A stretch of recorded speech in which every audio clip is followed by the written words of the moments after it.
So let's talk about Battlefield 1. The game is fucking awesome. I played 20 minutes of it and it was really fucking good. I mean, I was in a miserable mood throughout the whole event and it really pissed me off that it took 2 hours of standing around waiting to get to play 20 minutes of Battlefield 1 when they had the stations set up all along. If they would just let us in and gone, 600 people, you're just going to play Battlefield 1. That's it. We're just going to set up loads of terminals, just going to play Battlefield 1. That's all you're going to do. It'd been great. That's EA doing something for the players, for the community, not a long-winded press conference about how we're ripping off everything else everyone's doing in the industry.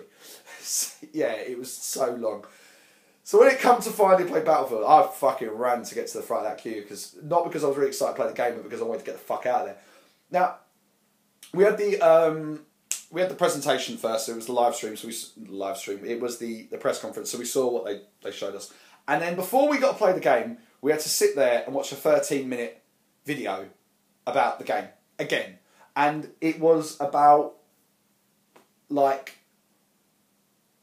it was kind of, if you've never played a first-person shooter before, here's how it works, because it was about, here's how you customise your loadout. Different guns do different things. An assault plays like this. A heavy plays like this. A medic plays like this. Like, we haven't been playing these games for the last, 15, 20 years. We know what we're getting. It's an over 18 event, EA. Come on.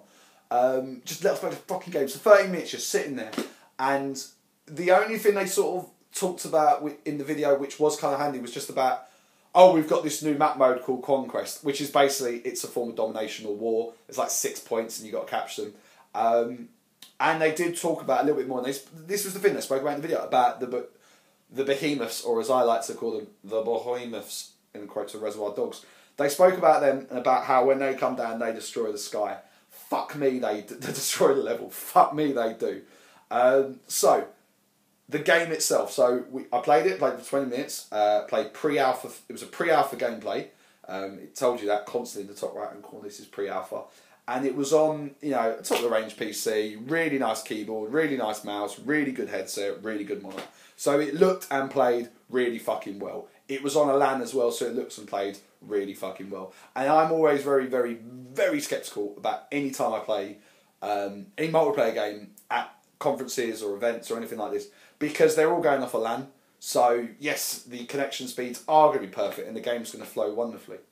Now, the thing that I'll say about this game is that in the gameplay trailer, they showed it as it being, the way they cut the trailer, and I ranted about this previously, it was, very well presented and it looked really good. No, it kind of like, the trailer shows set pieces of the games that you very rarely or infrequently I find you actually get in the game. So for example, it might show a set piece of like 2 of your players shooting from beneath a trench, or like one of them coming out of a door and smashing an enemy in the head with a hatchet. These kind of set pieces. This game actually showed all of them. Like, when I actually played it, there were these set pieces happen, these amazing events that were really well done. And the animations for the characters are superb. And I'm noticing a lot more. I recently had an interview with the guy, one of the animators for Just Cause 3, done the DLC for the mech. And I'm appreciating a lot more the animations now after speaking to him about how it can really make a game. And the animations are superb. There was one point when I was playing it where, there was like a German come round, I think I was on the Allies, sort of an Axis come round the outside of this building round the corner, and I'm trying to shoot at him, and he's coming towards me, and the next thing I know, one of my teammates just busts out of this building door with a hatchet and just smashes this guy in the head. Smash, smash, smash. And it was just beautifully executed and done. I was like, oh God, this is amazing. It was actually really good. They're doing the 32v32, and I really like that. Personally myself, I'm not one for 6v6 S&D type of gameplay. The guys I play online with, they love that kind of stuff. For me, I can't do it. It's too fucking stressful for me. I like my big fucking open war battles. I like my 32 vs 32, which is why I'm a big fan of Star Wars Battlefront. I really, really like Star Wars Battlefront. I really enjoy that game. And this one was really good. The map was absolutely huge. We played it in the rain. The villages and the buildings and the grass, the field, the mud, it all looked beautiful. This whole, destructible areas, the map will change based on how you blow things up. It really does. It really does. So I started the game off and I got into a tank immediately, and someone was driving, and I was one of the gunners on the right hand side. So there was a guy in the centre and there was 2 gunners on the side, and we drove around for about 5 minutes just blowing everything up and racking up the kills like you wouldn't believe. These tanks are really strong. I think people will figure out how to destroy them as the game goes on, but you get in some of these with your buddies and they know how to drive, you're going to have a really good time. You're going to rack up the kills. And yeah, we're just blowing up castles and environments, and it all looks absolutely wonderful. It looks spectacular. The World War One settings are really... It's a nice setting to do because, and a lot of people are going to be talking about this, and I'm going to be one of them that's going to regurgitate this point, that it is this strange... It's a very odd era in terms of warfare in our history, because it's kind of coming out of the Industrial Revolution. So you've got this thing where there are still horses and cavalry troops, but then there's planes at the same time, and tanks are emerging, and guns are becoming more powerful. We industrialised how to kill each other as a species, to go a little bit deep onto it, and the game shows it really well. So the rain was absolutely beautiful. The mud effects, it really brought me in there. Reminder, playing it pre-alpha on a high spec PC. It's going to look really good. It'll be interesting to see what we get for the consoles. But it felt really... I mean, I played it with the keyboard, and they also had an Xbox controller that you could switch between the two. So I played it on both. It works really nicely. Controls were standard: WASD, shift control, left click, right click, and the same on your Xbox controller as well. It's pretty much standard. In terms of loadouts and the customization, we got to pick different guns. The guns, now, I really like the guns in this game because they're fucking hard to control, and I kind of feel... For me, I said this to my mates, it reminded me of Star Wars Battlefront. Because I felt that in Star Wars Battlefront, that it was not a just, here's how the guns work in Call of Duty, Battlefield, and all these other games, and we're just going to fucking port them over and make them lasers. They actually kind of felt and played like how I imagine a laser gun would work, or a plasma rifle, in terms of you actually do see the bullet travel and the distance and the aiming. It was all felt a bit different. And it was the same with this game. It really felt like the only sort of, the best one I can sort of describe is it kind of felt like a return to World at War for Call of Duty, where you had these sort of World War II era guns. I mean, these are World War I guns. They're harder to control. They've got harder recoil. The aiming's completely off target. Well, there probably is on target at some point, but it's trying to figure out where that is.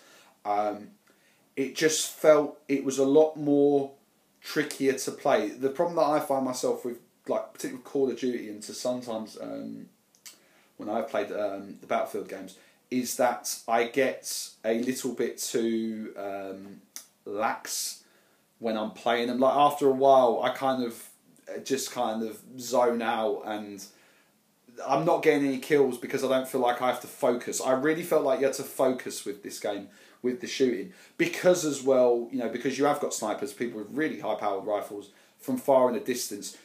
You do need to be careful if you've got the assault class or the heavy class and you're trying to take them on in a battle in an open field, which I did. You're going to lose quite easily. You really have to work to your character class, which is nice, and I think that's kind of... I'm interested to see how much of an influence Overwatch and Battleborn have on the classes in this game. Whether or not they're really going to sort of hammer down on this is the class and this is how the class plays, or because kind of I think with Call of Duty was that classes, sort of class types, become irrelevant after a while. Everyone was kind of running the same type of guns with the same type of setup. There wasn't really a lot of variety, and I think what Overwatch and Battleborn have really done and brought back is the sense of a variety in different playstyles, and you've got to find a character that works for you. Whereas everyone sort of merged their characters in Call of Duty and Battlefield, probably Bat Styles as well. It's sort of this one character type, because everyone's kind of going onto YouTube or forums and just going, what is the best gun setup? This is the best gun, everyone's using that gun, everyone's using these grenades, everyone's using these perks. It just becomes a blur of everyone using the same thing. And I kind of think with Battlefield 1 that from what I've played, they've got the setup class types, but there is a lot of customization into them, which is what they kept, one of the things they kept talking about. But I'd be interested to see if they're going to have an influence from Overwatch and Battlefront. I don't think they're going to. I think it's too late in development. I reckon for the next Call of Duty, not this one coming out now, but the one that comes out in 2018, they are going to bring in like the hero class types, and it's going to be a lot more class based in terms of their fighting, because they're just going to copy what the rest of the industry's doing and doing quite well. On a side note, I've got Overwatch and I've got Battleborn. Sorry, Battleborn. I prefer Battleborn personally, but we can talk about that later. The game it played really well. It was violent. It was muddy. It was rainy, and then the fucking behemoth come out. So our team was winning. We were dominating these guys absolutely. I was mainly in the tank. I found sort of an armoured car myself. I drove around in for a bit, and I was just running dudes over. It was like just bashing through walls. At one point, I think it was like 4 people sort of on mounted guns on this armoured car I was driving, and there was at one point I saw it just flash up on the mini-map like a load of enemies. I was like, what the fucking doing there? Drove across all these hills, and there was this like little sort of farm brick wall. Went straight through that, down this hill at high speed, ran over about 3 dudes, was shooting everything in sight, and we got blown up by a tank. And then I got into a plane. I've never been really good at controlling the planes in the Battlefield games. Certainly not on this one, because I've never really controlled them on the keyboard and mouse. So it was really hard for me to do, so I can't really speak about it too much. I got in it, and I just flew one direction because I couldn't turn properly. So yeah, it was a good experience. And then the behemoth come out. So we were absolutely dominating them, and the behemoth appears, which is this huge fucking airship that's got it's got kind of like, I think there's about 3 or 4 sort of pod stations or whatever you want to call them, where the enemy team are in. I think they've got mounted guns, and they're just raining down fire and damage. I think they've got some heavy artillery in there as well. And they did say in the video beforehand, which was the only thing we needed to kind of know, is like, when this thing comes up, just try to destroy it, because if you don't, this can really turn the tide of battle. So eventually we started destroying it, and the damage on it is, the damage display is really quite beautiful. It's this sort of hot burning fire that seeps through, and you can see the holes appearing. It just looks great. And then it starts going down. This thing is huge. This thing is really big, and first time playing it, you can't really tell where it's going to land, and it's going to take up a large chunk of the map. Like, if you're underneath it, I think you're going to be quite screwed. You're going to die with this thing. So, and because sort of it wasn't on the mini map clear where it was going, so it was really fun, because what I had to do was I was running through this village, and I had to keep looking up to see where is this thing going. It's just sort of going down like that, and then it just crashes down in front of me. Fire and flame, mass hysteria. It destroyed like loads of these little village houses, just gone completely. And it's in the pouring rain. And then what was a really nice touch was that the sort of the metal framework of the behemoth, of the airship, it stayed there. Like, everything else disappeared. Like like the balloon part of it was gone, the little pod stations, they disappeared. But this metal framework kind of stayed on the map.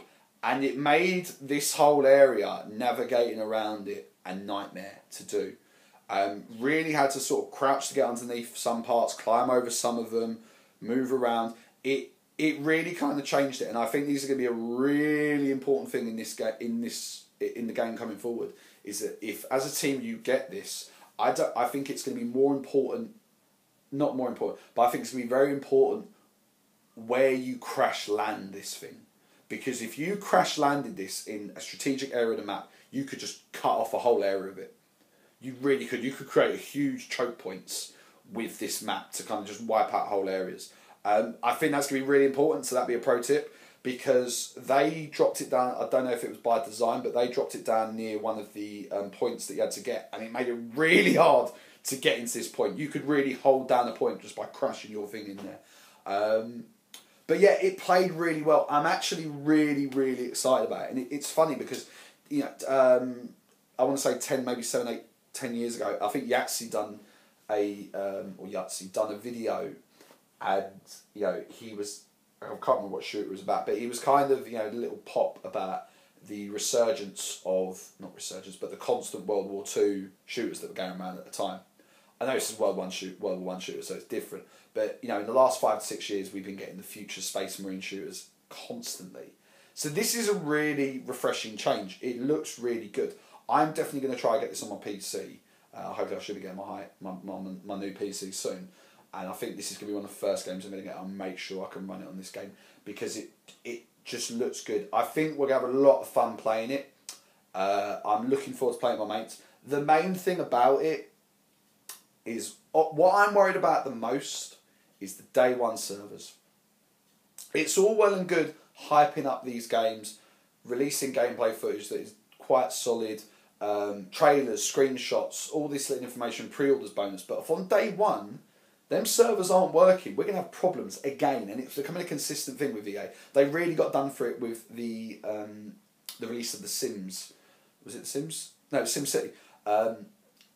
So hopefully they've learnt their lesson about it, because they did talk about, I think with Titanfall, they're going to be doing stress tests and beta tests that you can sign up to register, where they want to make sure their servers are working correctly. Nintendo got, a really good job of it with Splatoon, I thought, when they done their multiplayer tests. I mean, that being said, Nintendo's not got the same online community that the PS4, the Xbox One, and the PC are going to have for, for Splatoon compared to Battlefield. So I hope that they do it well, because if they don't, it pretty much sums up EA. You've given us all this hype and all this thing, just like what this whole event that I went to was like. I waited 2 hours to play 20 minutes of gameplay. And if when Battlefield 1 comes out and I get it at midnight and me and my mates are online and we can't party up, after waiting out at Tesco's to get the game, we can't party up, there's problems with the servers, people are getting dropped out and kicked out, this will just be like any other EA event. Hype, hype, hype, but failed at the execution. Anyway guys, thank you very much for watching, and I'll see you next time. Bye bye.